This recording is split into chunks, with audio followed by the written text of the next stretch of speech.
sets to hand over control of more and more social services to religious institutions. Institutions which demand to be exempt from the laws that apply to everyone else, to be allowed to discriminate the rest of us according to their particular religious dogmas. That's why the voice of reason and science, of secularism and humanism has become a vital message that we must continue to deliver to our democratic representatives. We are honored to have on our side a champion of this message for human rights and freedom from religion. He is a British ethologist, evolutionary biologist and popular science author. He was formerly professor for public understanding of science at Oxford and was a fellow of New College, Oxford, a fellow of both the Royal Society and the Royal Society of Literature. He is the recipient of numerous awards and honors, including the Royal Society of Literature Award, the Michael Faraday Award of the Royal Society, the Nakayama Prize, the International Cosmos Prize for Achievement in Human Science, the Kistler Prize in 2001, the Shakespeare Prize in 2005, the newest of... Please welcome Professor Richard Dawkins.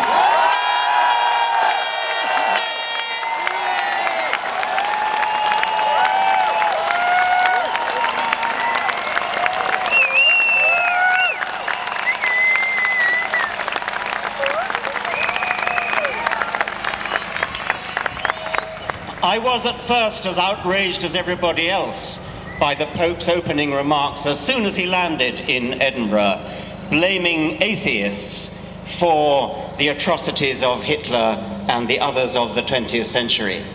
But then I took comfort from it, because it seemed to me that in a way it was showing that we had rattled them so much that he was forced to the ignominious expedient of attacking us so as to divert attention from the real crimes that had been committed in the name of the Catholic Church. I can just imagine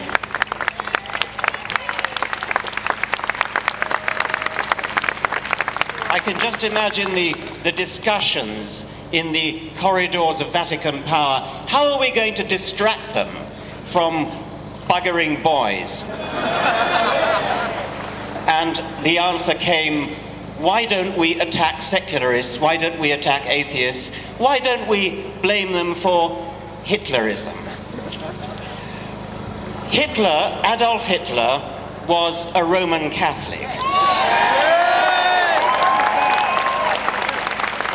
He was baptized, he never renounced his baptism. The figure of 5 million British Catholics is presumably obtained from baptismal figures.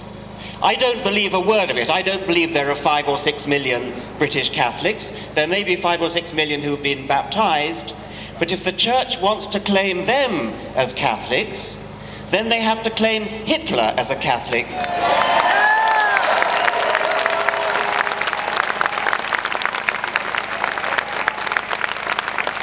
At very least, Hitler believed in a personified providence.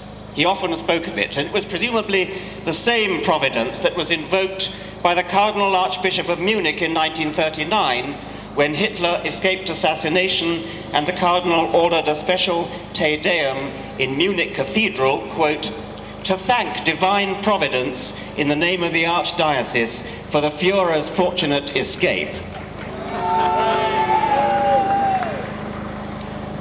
I'm going to read a speech made in Munich, the heart of Catholic Bavaria, in 1922, and I leave you to guess whose speech it is.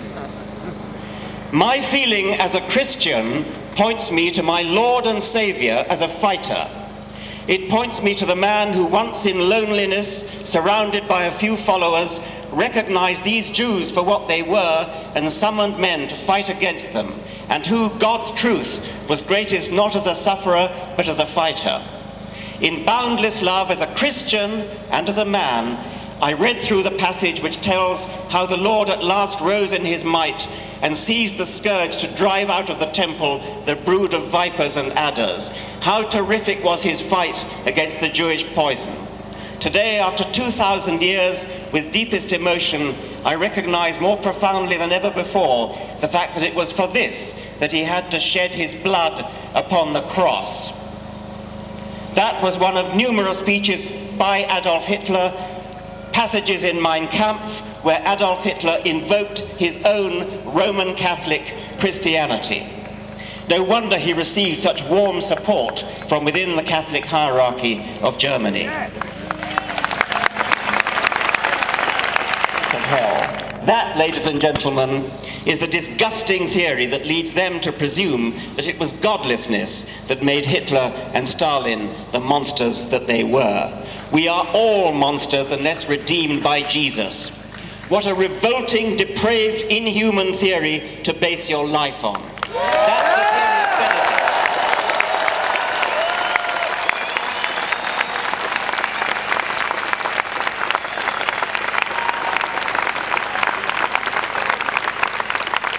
Joseph Ratzinger is an enemy of humanity. He's an enemy of children whose bodies he's allowed to be raped and whose minds he is encouraged to be infected with guilt. It's embarrassingly clear that the Church is less concerned with saving child bodies from rapists than with saving priestly souls from hell, and most concerned with saving the long-term reputation of the Church itself. He's an enemy of gay people, bestowing on them the sort of bigotry that his church used to reserve for Jews before 1962.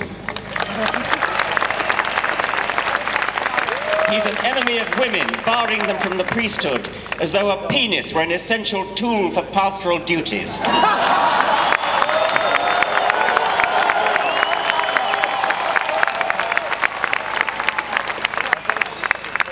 He's an enemy of truth, promoting barefaced lies about condoms not protecting against AIDS, especially in Africa.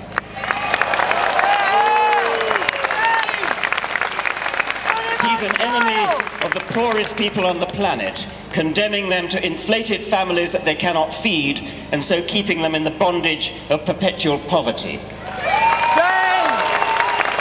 A poverty which sits ill beside the obscene wealth of the Vatican. He's an enemy of science, obstructing vital stem cell research on grounds not of true morality, but of pre-scientific superstition.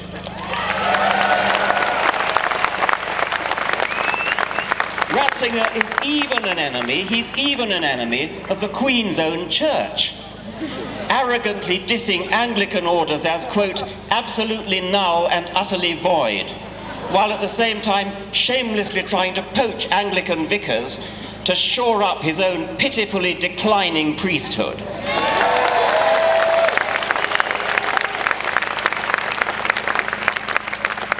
Finally, perhaps of most personal concern to me, Ratzinger is an enemy of education.